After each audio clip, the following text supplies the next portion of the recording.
My son laughed in luxury while his wife faded away. The justice I delivered shattered him. The day I decided to get on that plane, nothing in my life looked dramatic from the outside. The sky over Chicago was a flat winter gray. My apartment was tidy. The kettle whistled politely on the stove. I was a woman who scheduled dentist appointments 3 months ahead and color-coded her work calendar. People like me did not buy last-minute tickets. People like me did not leave town with 2 jars of jam and a stuffed toy tossed into a tote bag.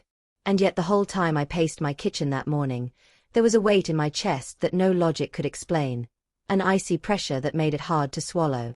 Hit that subscribe button and tap the bell icon so you never miss our latest uploads. I had been calling my son for 3 days. Each time, the phone rang and rang until the line timed out and dumped me back to the home screen. His wife, Veda, had gone quiet a full week earlier. At first I blamed work schedules, dead batteries, lost chargers. I told myself they were busy, that young people sometimes forgot to call. But the silence stretched, and the fear inside me stopped feeling like anxiety and started feeling like certainty. Old women in my neighborhood used to talk about a mother's heart, about how it could sense trouble from miles away. I had always rolled my eyes at that. I believed in contracts and invoices, not in omens. Now I wasn't so sure. At the airport, I moved through the crowds on autopilot. My body knew how to navigate check-in counters and security lines, even while my mind replayed the last time I had heard Veda's voice. She had sounded thin over the phone, breathless, apologizing for being a little under the weather, and insisting things were fine. I had offered to come down then, but she had laughed weakly and told me not to fuss.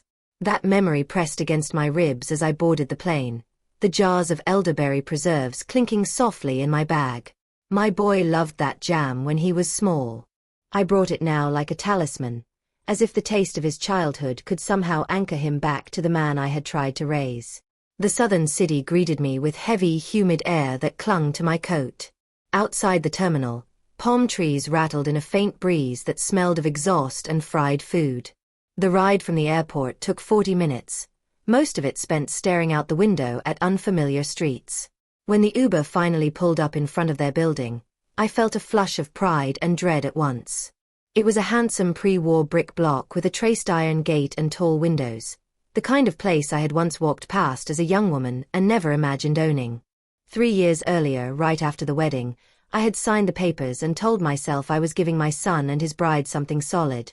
A roof, a head start, protection from the struggle I had known. On the 3rd-floor landing, my suitcase wheels rattled over the worn runner. I reached for their door without thinking, intending to knock, and froze. The door wasn't locked. It sat just barely ajar, the lock tongue not quite caught in the strike. That detail, so small and ordinary, sent a spike of alarm through me. My fingers trembled as I pushed it open. The smell hit first. Not the warm mix of cinnamon and sugar I always associated with Veda's peach cobbler, not the clean citrus of the candles she used to light, but a sour, stale odor of cold grease, old smoke, and something rotten hiding somewhere out of sight. Inside, the hallway looked as if a windstorm had blown through it. Boots lay scattered, one upright, one overturned, a dark streak on the wallpaper where some impatient hand had kicked them off. A jacket lay collapsed on the floor, half trampled. In the kitchen, the disorder grew more severe. Plates crusted with dried sauce stood stacked in tottering towers. Glasses filmed with fingerprints stood on every flat surface. Empty bottles, some expensive, some cheap, rolled against my shoe when I stepped forward. On the table lay a drift of unopened envelopes, the pale colors of utility company warnings and final notices. My eye snagged on a small cardboard box pushed almost to the edge, just far enough from the mess to look abandoned. Heart medicine, the label announced, along with Veda's name and a date from 6 months earlier. The seal strip was unbroken. A fine layer of dust softened the sharp corners. My throat closed. I set my bag down very carefully, as if any sudden movement might send the scene shattering into something even worse. I knew that medication. I had taken the day off work to sit with them at that doctor's appointment half a year ago, listening to the stern lecture about stress and blood pressure and the need for rest. We had left that office with a plan. Healthier meals, regular walks, follow-up checks. Looking at the untouched box, I saw that plan crumble in front of me. A voice behind me made me jump. When I turned, an older woman in a faded housecoat was standing in the doorway, slippered feet planted on the threshold as if she had been listening before she spoke. Her hair was pinned up haphazardly, her face deeply lined, eyes sharp and too knowing. She asked who I was. I heard my own voice answer that I was Sterling's mother, though my mouth felt numb. The neighbor sighed and adjusted her grip on the grocery bag in her hand. She explained that the music from this apartment had been blaring until dawn 3 nights earlier, that people had come and gone at all hours. She hadn't seen my son since. But she had seen Vader, carried out on a stretcher 2 or 3 days ago, unconscious and frightfully thin. The ambulance had come because someone in the building had finally called. They'd heard a thud and a weak, strange noise that might have been a cry. The words rolled over me one after another. Stretcher, unconscious, ambulance, and the world narrowed to a tunnel with a single destination. I don't remember leaving the building. I don't remember the ride to City General. One moment I was staring at the dusty box of pills. The next I was shoving my way through the hospital's sliding doors, the smell of disinfectant burning my nose. At the reception desk, my usual politeness deserted me. I gave Vader's name, my own name, my son's, and something in my face that must have communicated that I would not be sent away with a form and a time estimate. Eventually a nurse found her on the ICU list and called a doctor. The intensive care corridor was strangely quiet. Machines made soft mechanical noises behind closed doors. The doctor who met me was a tall man with deep creases around his eyes and a chart tucked under his arm. He spoke calmly, clinically, as if he had explained this to too many families to allow any emotion into his voice. Double pneumonia, he said, and then continued. Severe dehydration, malnutrition, a body that had been running on fumes for far too long. She had likely been lying feverish and nearly delirious for days before someone intervened. I asked the question before my brain had even fully formed it. Where was her husband? The doctor's expression didn't change. He told me she had arrived alone. They let me see her only briefly. The machines crowded around the bed, their screens glowing softly in the dim light. Vader barely seemed to take up any space under the sheets. Her cheekbones jutted sharply, her skin ashen, her hair plastered to her forehead with sweat. Tubes twined from her arms and ran under the mask that breathed for her. I had seen sick people before. Business had taught me to stand in some very hard rooms. But looking at that young woman, the one I had toasted at her wedding reception, the one who had knit me a crooked scarf that first Christmas, I felt something in me twist apart. I stepped out into the corridor again before I did something foolish, like sink to the floor and wail. The hallway outside the ICU looked out over the front drive. Evening had fallen while I was inside. City lights blinked one by one. I stood at the window, holding myself upright by sheer force of habit, and that was when I saw the car. It shot around the corner like a streak of midnight, music pounding so loudly that even through the glass I could feel the bass. The SUV was big and overconfident, its paint the exact shade of blue I had chosen for Sterling's birthday. I knew every inch of that vehicle. I had signed the checks, argued about upgrades, insisted on extra safety features. For the kids you'll have one day. The windows were down. My son sat behind the wheel, laughing with his head tipped back, both hands gesturing as he shouted something to his passengers. 2 young women hung halfway out of the windows, their hair whipping around them, their shrieks of amusement lost in the music. The SUV sailed past the hospital entrance without so much as a flicker of brake lights. My phone buzzed in my pocket just as the taillights vanished. A message notification slid across the screen. It was from Sterling. He wrote that he was at the hospital. He claimed he was sitting by Vader's bed, claimed he had not slept, that the doctors were fighting, and he needed my prayers. The words blurred for a moment, but it wasn't because I was crying. The tears that should have been there seemed to evaporate in the heat that rose up slowly, methodically, from somewhere deep in my chest. I stood very still and let the realization settle. For years I had told myself my boy was impulsive, that he was unsteady on his feet but fundamentally kind. I had smoothed over debt and broken promises, thinking each new mess was the last. Looking at that message, with the echo of his engine still ringing in the air outside, I no longer saw an immature son. I saw a man who lied as easily as breathing, who gambled with other people's health and hearts as carelessly as he gambled at cards. Someone who counted on me to clean up after him. The lobby was almost empty when I went back downstairs. The receptionist looked up, perhaps expecting another storm of questions. Instead, I asked for a cup of water and sat in a plastic chair in the corner. The cup warmed quickly in my hand. I drank a slow sip and thought about paperwork, titles, signatures. I thought about how many times I had assured Sterling that the condo, the car, the comfort, were for him. I had always meant it metaphorically, like a promise. But on paper things were different. On paper, the car registration bore my name alone. I took out my phone again, scrolled past my son's lies, opened the keypad, and dialed 3 numbers. When the dispatcher answered, I reported a stolen vehicle. The plate number, the make and model, the direction it was headed in. The questions came briskly. Did I know the driver? Was I certain it was taken without permission? I listened to myself say that I did not know the man behind the wheel, that he was driving recklessly and might be drunk, that there were passengers who had not agreed to this. Each sentence fell into place like another stone in a wall I had finally decided to build. By the time I hung up, my hand no longer shook. I looked at the clock on the wall. 10 minutes to bury the son I had known, or thought I knew.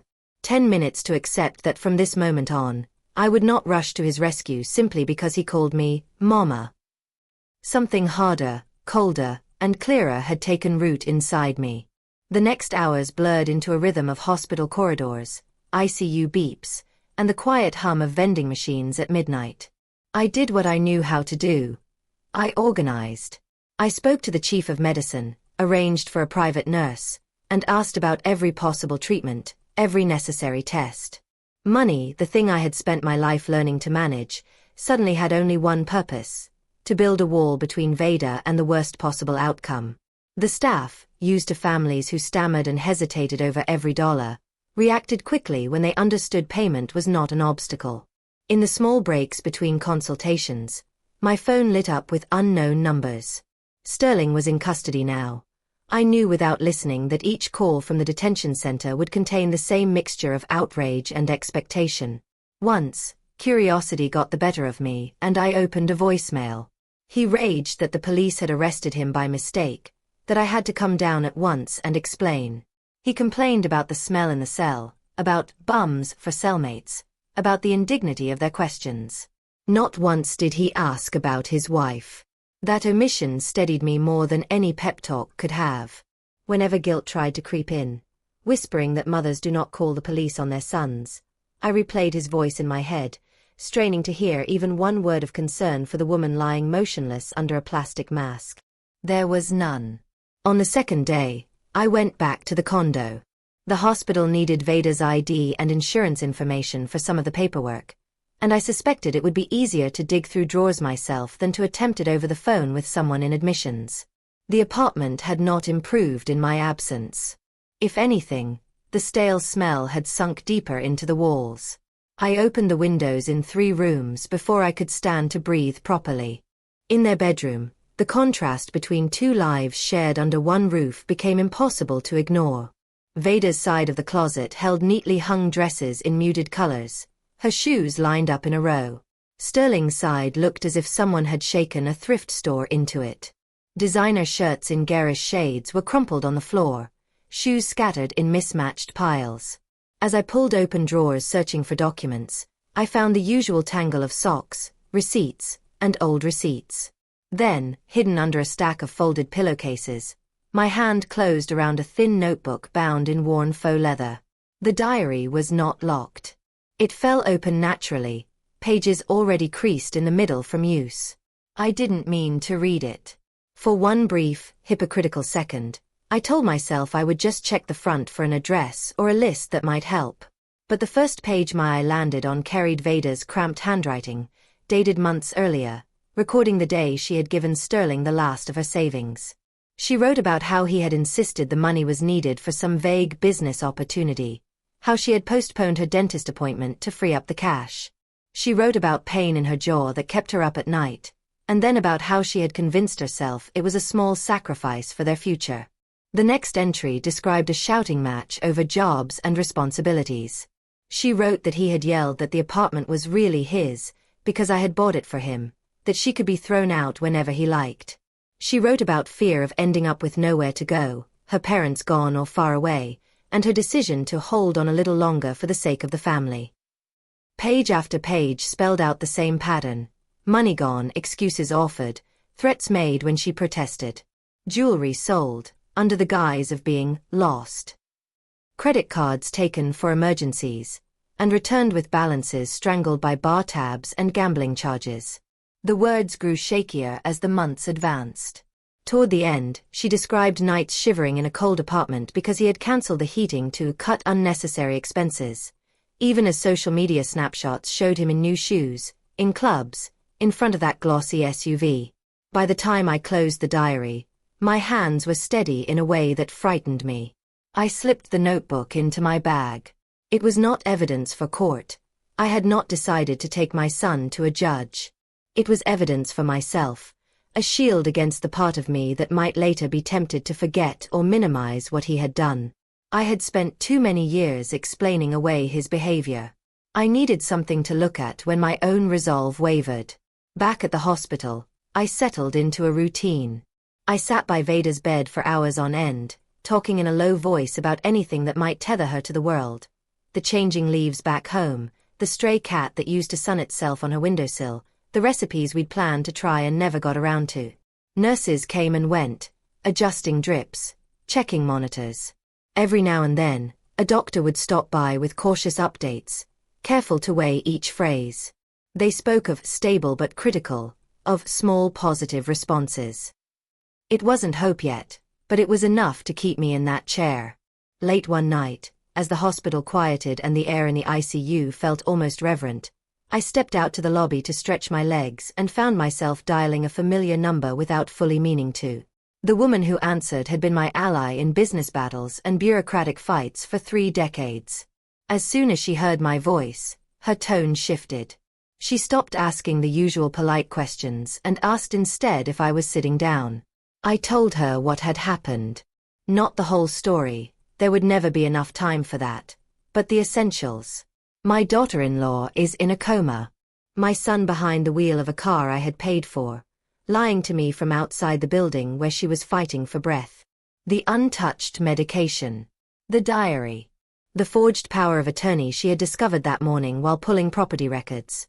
My signature copied with careful inaccuracy, attached to an application for an enormous, predatory loan using the condo as collateral. She told me calmly that she had already put a stop to the loan processing as soon as she saw the discrepancy in the signature. The company, likely delighted at the prospect of a valuable property in default, had backed off quickly once someone with the correct authority called. I listened in silence as she described the numbers. The amount my son had tried to borrow, the interest rate that would have strangled any attempt to repay, the timeline that would have ended with men knocking on Veda's door demanding she leave. It did something final inside me. I had spent the previous day thinking of Sterling as selfish, as careless, as someone whose worst crime was not seeing the full consequences of his actions. But looking at the forged signature on my phone screen, listening to the precise legal terms for what he had done, there was no room left for euphemism. He had been willing to risk not just his own comfort, but his wife's safety and my security, on the turn of a card. I told my friend what I wanted.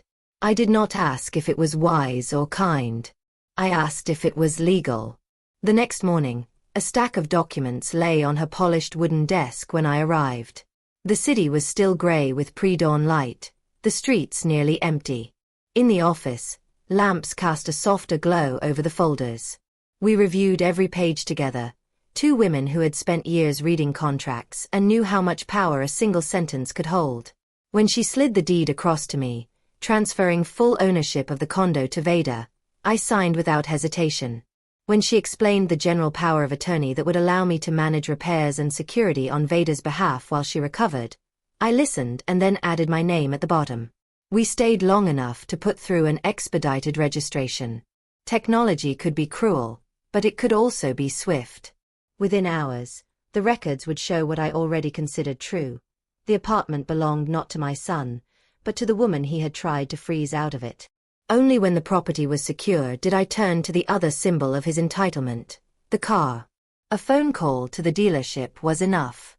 The manager, eager to please a good customer, promised to send a tow truck to the impound lot as soon as the police released it.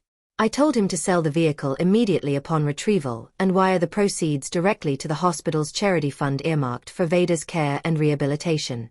He tried to suggest better options, spoke of depreciation and lost value, but I cut him off. I did not need a lecture on asset management. I needed that metal monster out of my son's reach and turned into medication, nurses' salaries, and physical therapy sessions. By the time I returned to the hospital that day, my path forward felt oddly simple.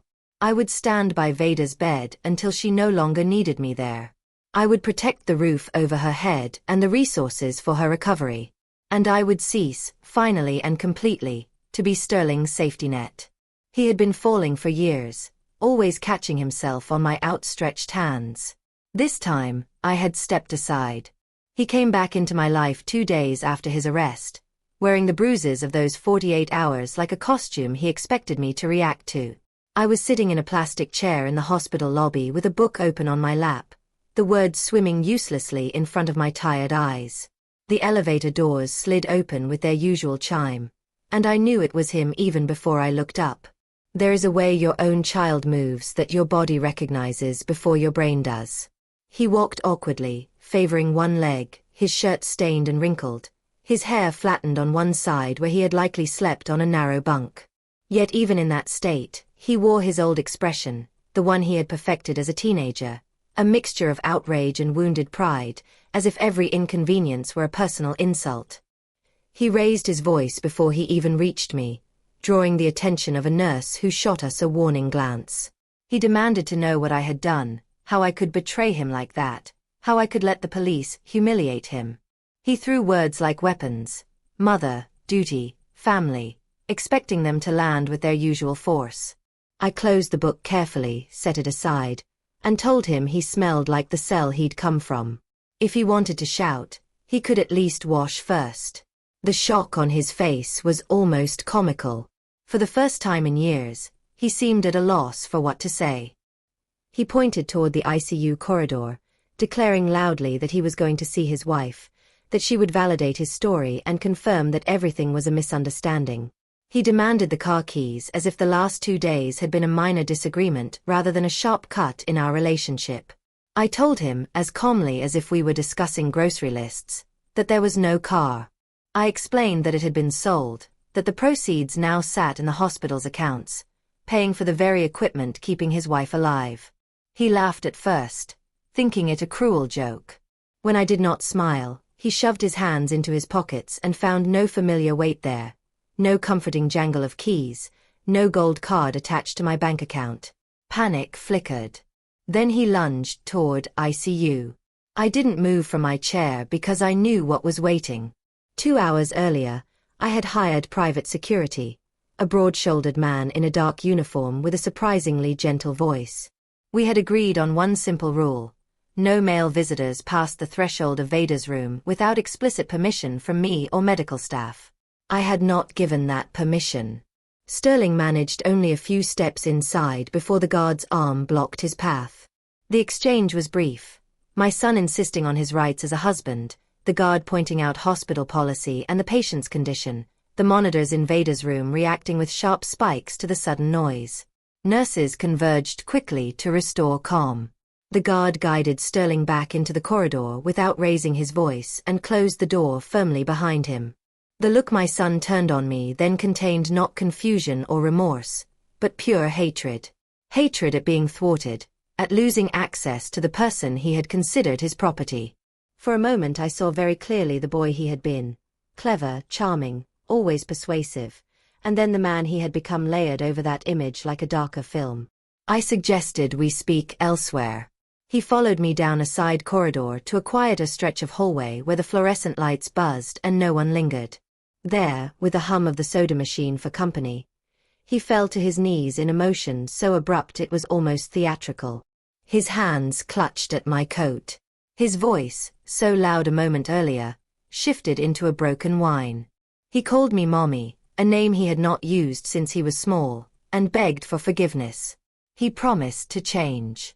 He swore he loved Vader more than life itself, that the girls in the car had been nothing, that he had simply lost his head under stress. He confessed debts in vague terms, hinting at dangerous men who would come for him if he didn't pay. He tried to paint himself as a victim of circumstances, of bad friends, of the city, of anything but his own choices. I listened without interrupting. I had heard variations of this speech too many times to count. After each earlier disaster, an unpaid bill, a wrecked motorcycle, a ruined business venture, there had been a similar performance. Tears, promises, declarations that this would be the last time. I had responded with money, with phone calls, with legal advice. Each time I cleaned up the mess, I told myself I was giving him one more chance to grow into the man I knew he could be. That belief died somewhere between the dusty pillbox on the kitchen table and the forged signature on the loan application. I told him to stand up. When he hesitated, hoping perhaps to wring one more ounce of pity from his pose, I sharpened my tone. He climbed to his feet slowly, his eyes red, his nose running. I took a folded piece of paper from my bag and opened it where he could see. It was a copy of the registered deed, the ink still fresh from processing. I showed him the line with Vader's name listed as sole owner of the condo. His gaze ran over it once, twice, as if repetition could change the letters. His mouth opened and closed without sound. His mind, I could see, was racing ahead of his comprehension, calculating what that meant. No property in his name. No asset to bargain with. No place to retreat to once his debts came due. Then I showed him the other document. My updated will.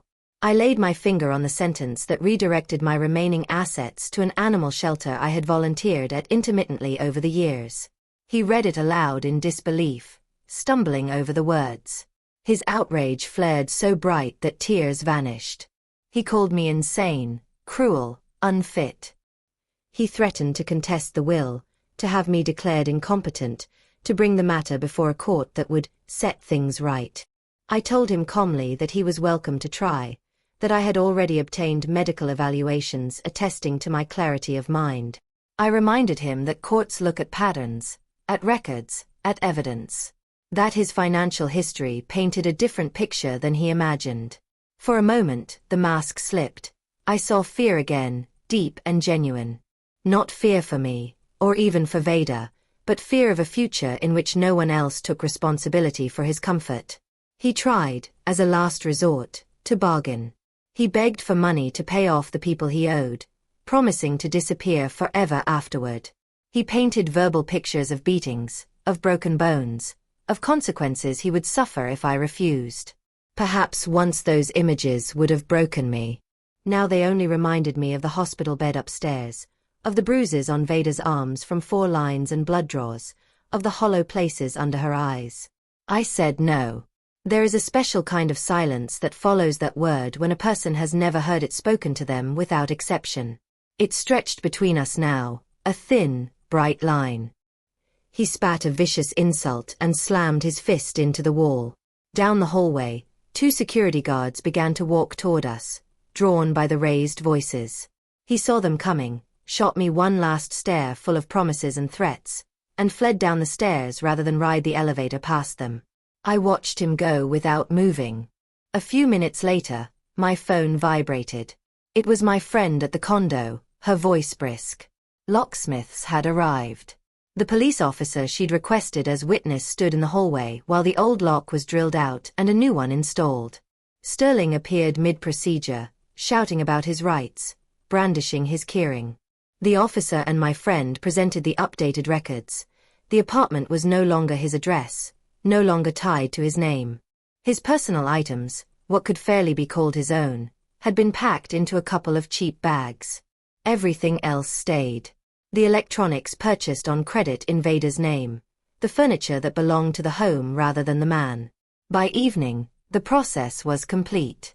Sterling stumbled out of that building carrying 2 bags that clinked with random belongings, his entire adult life reduced to what could be held in his own hands.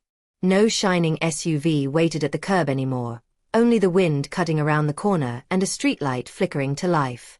When he tried to use the gold card attached to my account at a nearby ATM, the machine politely swallowed it and flashed a message about a suspended service.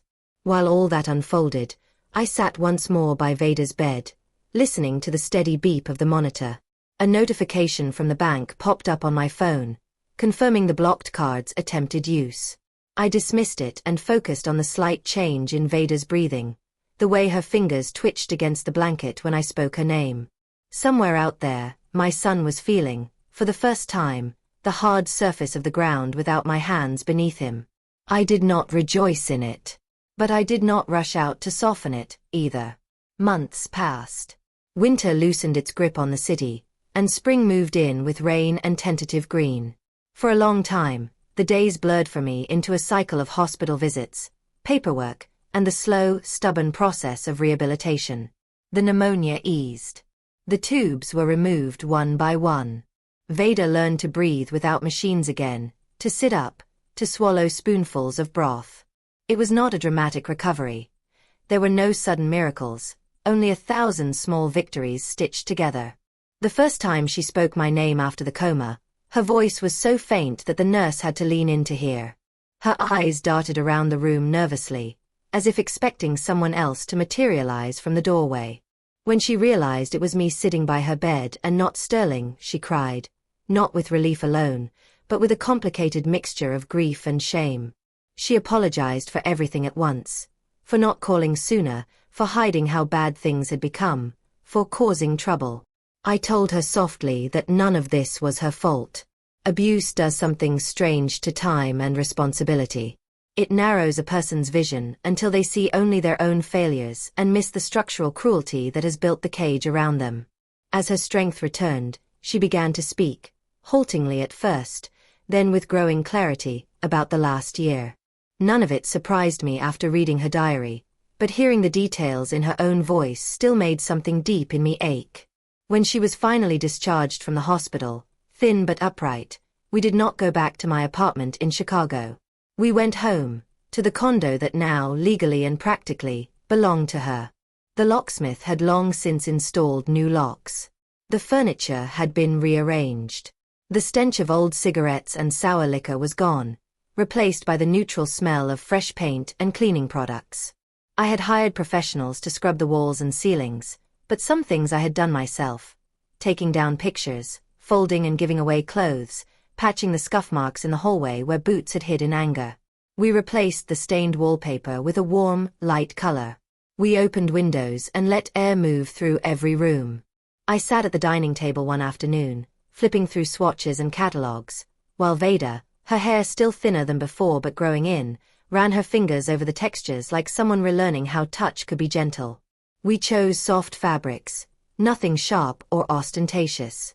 The television stayed, but it no longer blared late-night sports or casino advertisements.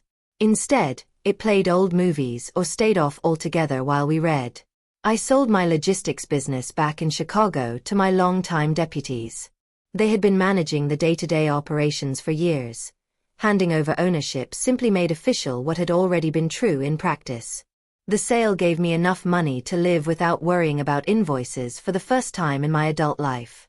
I bought a small studio apartment in the building next door to the condo. It was modest and sunny, with enough space for a bed, a table, and shelves for the books I had always promised myself I'd read someday. From my windows, I could see the balcony of Vader's place. We were close enough to visit easily, but not so close that she could not breathe. She needed that breathing room. Surviving that kind of neglect is one battle. Building a life afterward is another. At first, she could barely step outside alone without scanning every face, half expecting Sterling to round the corner. Nightmares woke her, heart pounding, senses alert for a voice that never came. Therapy helped.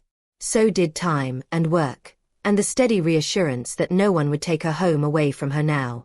One afternoon, as the air turned crisp again and the trees in the nearby park began to yellow, I sat on her balcony while she worked at an easel.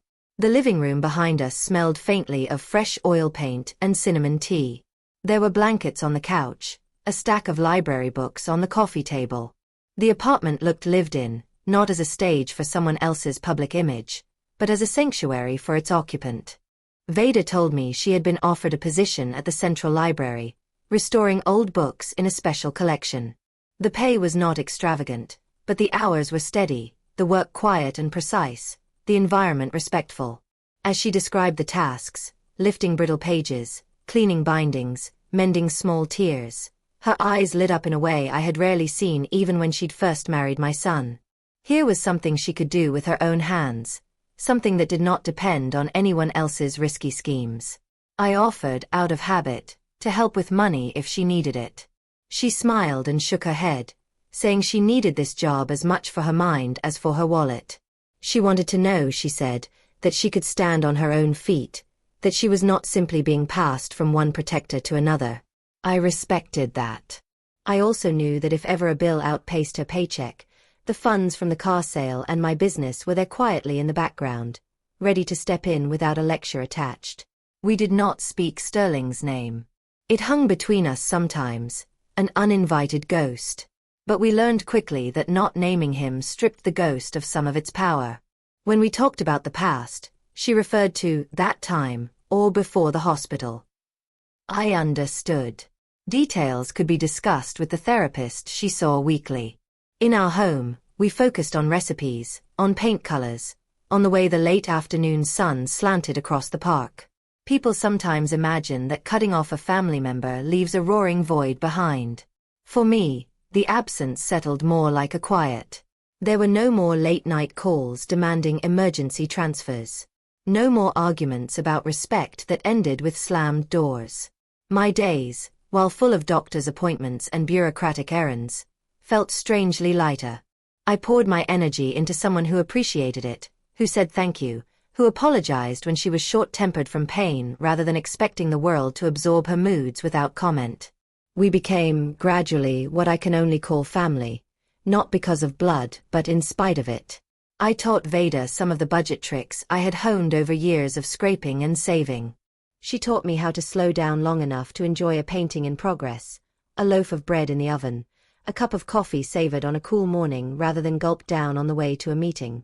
Friends who visited began to refer to us as mother and daughter without thinking about it, and one day she slipped and called me Mom aloud. She flushed, embarrassed, but I only reached across the table and squeezed her hand. Life, which had seemed narrowed to hospital corridors and court-like conversations for a while, expanded again. There were walks in the park, market days, small arguments about silly things like whether the new curtains were too bright. There was laughter, sometimes sharp with disbelief at our own survival, sometimes soft with pure relief. The condo, once a stage for my son's performance of success, became a place where two women in socks and paint-stained clothes could sit on the floor and eat takeout straight from the container. Every so often, a thought would drift across my mind unbidden. Where is he now? Is he sleeping under a bridge? Has he found some other woman to support him? Did he manage to lie his way into another loan before the system caught up with him? Each time, I let the questions go unanswered. Curiosity is not the same as obligation. I had chosen my side, and it was not his. I saw him again half a year after that day in the hospital corridor. The air had turned cold enough that my breath fogged faintly as I walked, but the sky was clear, a hard, bright blue. I was on my way to the bakery 2 streets over from the apartment complex, thinking about the cinnamon rolls Veda loved and the way her face lit up when she smelled them fresh from the paper bag. The routine felt ordinary, the kind of errand people run in quiet neighborhoods every day, no drama attached. The car wash sat on a corner I usually passed without really noticing it. That morning, though, the sound of high-pressure hoses and blaring music from someone's radio snagged my attention. I turned my head and saw a large black SUV in one of the bays, soap suds sliding down its sides. Bent over the wheel well with a rag in his hand was a man in a gray jumpsuit, water dripping from his sleeves. It took a heartbeat for my brain to connect the hunched shoulders, the profile, the way his hairline had receded just slightly. When I recognized him, It wasn't with the shock I might have expected. It was more like the click of a puzzle piece sliding into place. Sterling looked smaller. Not in height. He was still the same tall man he had always been, but somehow diminished. His frame had lost its softness, replaced by a wiry tension. The easy swagger he had once carried into every room had drained out of him, leaving a kind of weary exhaustion. His hands were red and chapped from soap and cold water, knuckles cracked. The jumpsuit bore the car wash's logo over the chest instead of a designer brand. He scrubbed the fender with a grim focus that had nothing to do with pride in his work and everything to do with fear of missing a spot and angering a boss. He must have felt my gaze because he straightened and turned. For a second, the years stripped away. I saw the baby I had held, the boy I had cheered for at school plays, the teenager I had grounded for skipping class. Then the present imposed itself again. The lines at the corners of his mouth, the wary flinching in his shoulders, the subtle way he glanced around as if expecting someone to laugh at him. Our eyes met across the street. The noise of the city faded briefly. All I heard was my own heartbeat and the faint hiss of the hose. I watched his expression change in quick succession. Surprise, hope, a flicker of anger, and then something like naked pleading. His lips parted. Even at that distance, I could read the shape of the word he almost spoke. Mama. I did not look away. I did not speed up or slow down. I let my gaze rest on him for a measured moment, no longer than I would give a stranger blocking the sidewalk. Then I turned my head and continued toward the bakery. My face did not contort in anger or soften in pity. Inside, I felt, not nothing, but something quieter than rage. A sense that the world had balanced itself out somewhat. He had wanted so badly to live without consequence, to ride above everyone else's burdens. Now he was down in the grit, shoulder to shoulder with people who had never known the safety net he had abused. 2 blocks later, my phone vibrated. A message from an unknown number appeared on the screen. The words were exactly what I had expected, though the desperation in them still tugged faintly at muscles trained by years of motherhood. He wrote that he could not take it anymore. That he had learned his lesson. That he needed a chance, any chance. $10, even, just enough for food. He called me Ma, as if the word alone could bridge the gulf between us. I stood on the sidewalk for a moment, fingers curled around the phone. Cars passed, people talked, a child laughed somewhere behind me. I thought about Vader at home, mixing paints or reading on the couch, waiting for warm pastry. I thought about the boxes of untouched medication, the cold apartment, the forged documents, the diary entries written in a hand that had grown weaker as the months passed. I thought about all the chances I had already given that boy. Dozens, maybe hundreds, each one costing something. There is a point at which forgiveness ceases to be virtue and becomes participation. I had reached that point long before, in the hospital lobby with a plastic cup in my hand and the sound of his engine fading from the driveway. What remained now was not a dilemma, but a habit to break.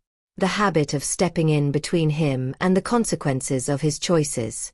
My thumb hovered over the keyboard. I could have sent a sermon. I could have sent a single sentence. I hope you find help. I could have sent money as I had so many times before, telling myself it was just this once. Instead, I opened the settings, blocked the number, and deleted the thread. The screen cleared. The ache in my chest did not vanish entirely, but it dulled to something manageable. Inside the bakery, the air smelled of sugar and yeast.